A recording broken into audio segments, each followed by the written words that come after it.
지난 시간에 이어서 오늘도 북한의 책 이야기 준비했는데요. 네. 이번엔 어린이 책이죠. 네, 그렇습니다. 요즘 북한이 어린이 책에 상당한 관심을 갖고 있다는데요. 과연 어떤 책을 볼지 궁금하시죠? 그래서 북한 어린이 책 실물도 준비했습니다. 잠시 후에 보여드릴게요. 네, 기대가 되는데요. 먼저 오늘 함께 해주실 두 분부터 소개해드리겠습니다. 안녕하세요.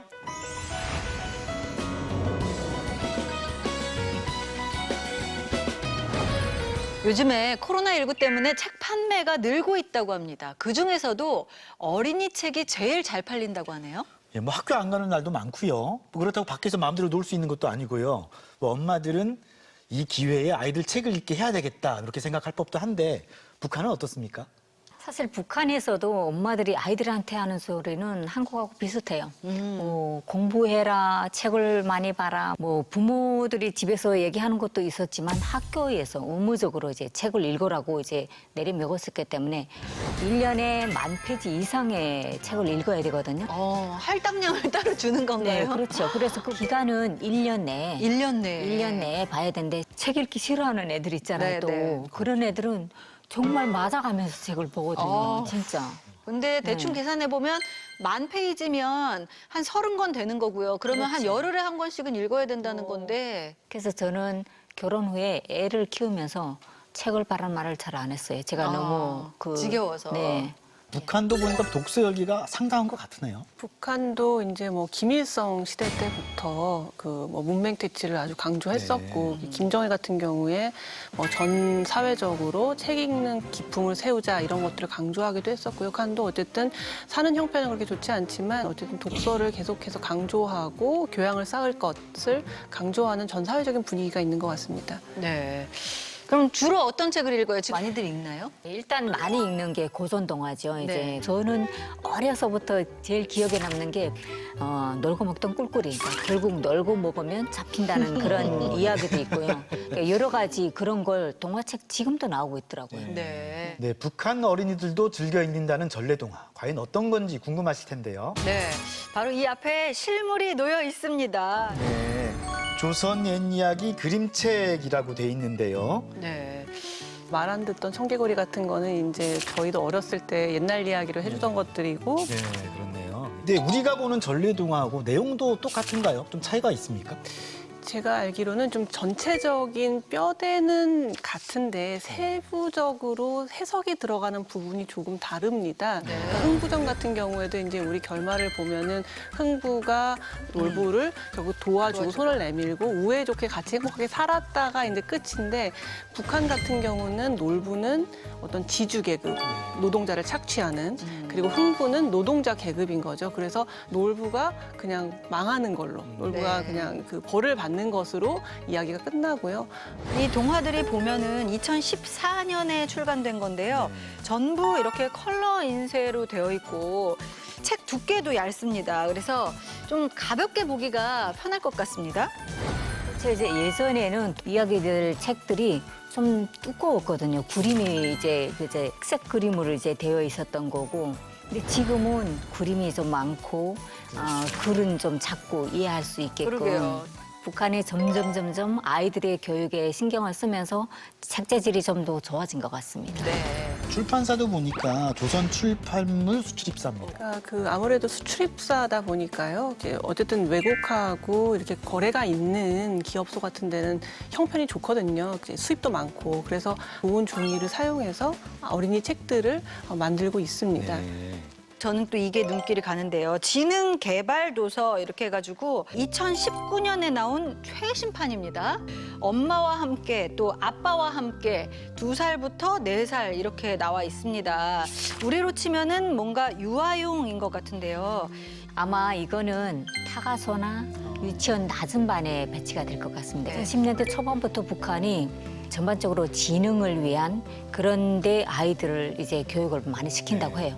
저도 좀 그걸 보니까 굉장히 좀 놀라운 것 중에 하나가 네. 어린이 책은 사실 내용도 내용이지만 디자인이 엄청 중요하거든요. 색감이라던가 폰트라던가 글자체도 굉장히 새로운 것들이 많고 아이들의 눈길을 끌 수 있는 부분들이 많아서 이런 디자인적인 측면에서도 많이 발전했구나 그런 생각이 듭니다. 네. 근데 북한 어린이들이 이런 책들을 구해서 보기는 쉬울까 하는 의문도 듭니다. 쉽다고도 할 수 없고 어렵다고도 할 수 없는 게 자녀들에 대한 그런 관심이 많은 부모들은 발품 팔아서라도 구할 수 있잖아요. 네. 북한에서는 책이 굉장히 중요한 아주 좋은 선물일 수도 있겠네요. 제가 아는 지인이 아이 생일이다. 근데 네. 그 집 아이가 이 책을 구하지 못해서 한동안 애를 먹었다 이런 거 알거나 뭐 사연은 여러 가지가 있겠지만 그런 때 제 책을 들고 가면 본인들이 얼마나 좋아하겠어요. 구하기가 어려웠는데 책을 선물로 받으면. 네. 네, 북한이 책을 상당히 귀하게 여기고 있다. 이런 걸 알려줄 수 있는 사례도 있는데요. 화면으로 바로 보시겠습니다. 네, 고급 아파트 단지가 들어선 이곳은 2012년에 완공된 창정거리입니다. 김정은 시대에 들어선 재개발 단지인데요. 첫 성과물로 자랑하는 곳이기도 하죠. 장전거리 살림집들에 입사한 근로자들의 가정을 방문하셨습니다. 네, 김정은 위원장 집권 초기 화면인데요. 모습이 굉장히 저 때만 해도 앳되네요. 저 때가 지금 20대 후반으로 알고 있는데요. 굉장히 지금보다 날씬한 모습이네요. 네. 저 리설주 여사가 찻잔을 와서 좀 씻기도 하고 주부 직접 하고 있네요. 주부 같은 모습을 직접 보여주고 있습니다. 네. 오, 집들이여서 그런지 선물도 내놓습니다. 몸소 마련해가지고 오신 성냥을 기념으로 주신 우리도 예전에 성냥 뭐 이런 것들이 집들이 필수품이었잖아요. 그밖에 뭐 텔레비전이나 찻잔도 선물하기도 했는데 그런데 이 박스의 정체는 뭘까요? 바로 세계 명작 동화입니다. 근데 저렇게 김정은 위원장이 직접 선물을 한다는 거는 뭐 좀 그래도 쉽게 구할 수 있는 건 아니죠? 귀하고 드물고 없기 때문에 김정은 위원장 선물로 배려를 하는 거예요. 이걸 받은 사람들 입장에서는 뭐 상당한 일이겠는데요. 엄청난. 그건 아마 가보로 간직할 거예요. 대대로 물려가면서 볼 거예요. 또 김정은 위원장이 아이한테 직접 책을 읽어주는 장면도 나옵니다. 강미실 씨 어떠세요? 저 아이는 앞길이 쫙 탄탄대로예요. 네. 얘는 그 주변에서 얘를 잘 키우지 못하면 주변 간부들이 진짜 욕먹죠. 이제 그런 정도기 때문에 앞날이 탄탄대로입니다. 네, 그렇군요. 어쨌든 저때 이설주 여사가 이제 아이를 임신하고 있는 상황이었기 때문에 어떤 지도자임과 동시에 부모이자 이런 어떤 이미지로 네, 네. 이민들을 좀 사랑하는 그런 애민하는 어떤 지도자의 모습이 저 방문에서 또 그 선물에서 보여지고 있습니다. 네. 그렇다면 우리가 맨날 보는 이 남한의 세계 명작 동화와 저기에 나오는 저 세계 명작 동화는 같은 걸까요? 좀 궁금해지는데요. 세계 명작 동화를 읽어주는 TV 프로그램이 있다고 합니다.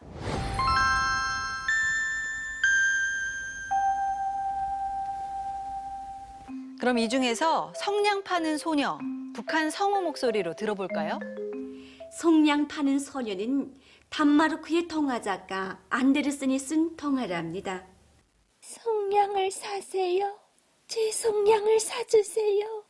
소녀의 어머니는 병으로 세상을 떠났습니다.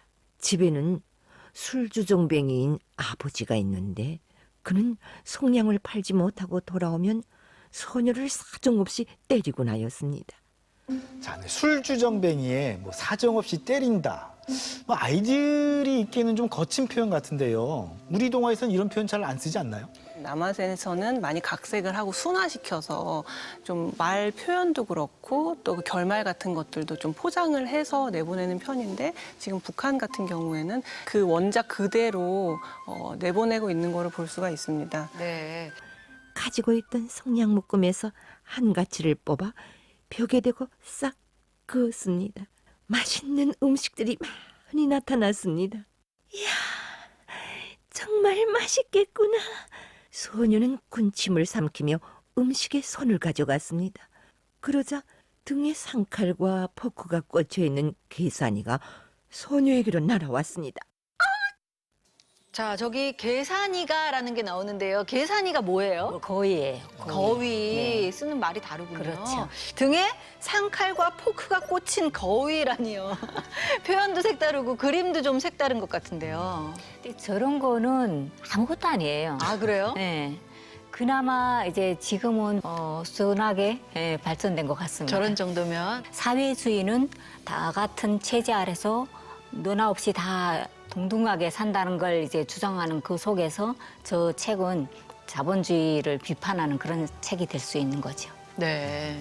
네, 그런데 이런 TV 프로그램 이게 만약 다만이라면 아이들이 볼까요? 남한 아이들은 특히 요즘 좀 자극적인 것들도 많이 보기 때문에 지루해할 것 같은데 북한에서는 어쨌든 어린이가 볼 수 있는 어떤 영상물이라던가 이런 것들이 워낙 드물고 귀하기 때문에 저 정도만 해도 북한의 어린이들은 즐겨 볼 것 같다 그런 생각이 듭니다. 네. 좀 어떻게 보면 우리가 생각하기에는 동화 감성은 좀 깨지는 게 아닌가 하는 생각도 들거든요. 어쨌든 어렸을 때 어떤 책을 읽는 것이 굉장히 오래 기억에 남잖아요. 네. 그리고 그게 평생 어떻게 보면은 그런 정체성이라던가 어떤 사상관이라던가 이런 것들을 만들 수 있는 게 바로 동화책이기 때문에 어떤 체제적인 내용들을 동화책에 이렇게 간접적으로 담고 있는 거고요. 네, 북한 어린이들도 뭐 세계 명작 동화를 읽는다. 어찌 보면 당연할 텐데 네. 더군다나 내용이 약간 좀 우리랑은 좀 다르다. 그러니까 또 흥미롭기도 합니다. 네. 혹시 뭐 앞으로 더 이렇게 달라졌으면 좋겠다. 뭐 이런 게 있으신지요? 일단은 이제 그 북한에서 뭐 세계 명작 동화라든가 뭐 한국에서 흔히 보는 고전 동화들, 그러니까 왜곡이 안 되고 사실 그대로 좀 순화한 그런 동화책들을 좀 많이 만들어내서 어린이들이 자유롭게 볼 수 있었으면 좋겠다는 생각이 듭니다. 네. 한편으로는 약간 다행이라는 생각도 들었던 게 이제 전래동화 같은 것들을 남북한이 공유하고 있다 보니까 나중에 뭐 통일이 되더라도 혹은 뭐 남북한 사람들이 만났을 때 그런 어린 시절에 똑같은 책을 읽었던 걸 기억하기 때문에 좀 정서를 공유하는 데 도움이 되겠구나라는 그런 생각이 듭니다. 네. 앞으로 북한 아이들뿐만 아니라 어른들도 더 다양한 책들을 마음껏 볼 수 있었으면 좋겠습니다. 자, 오늘 도움 말씀 주신 두 분 고맙습니다.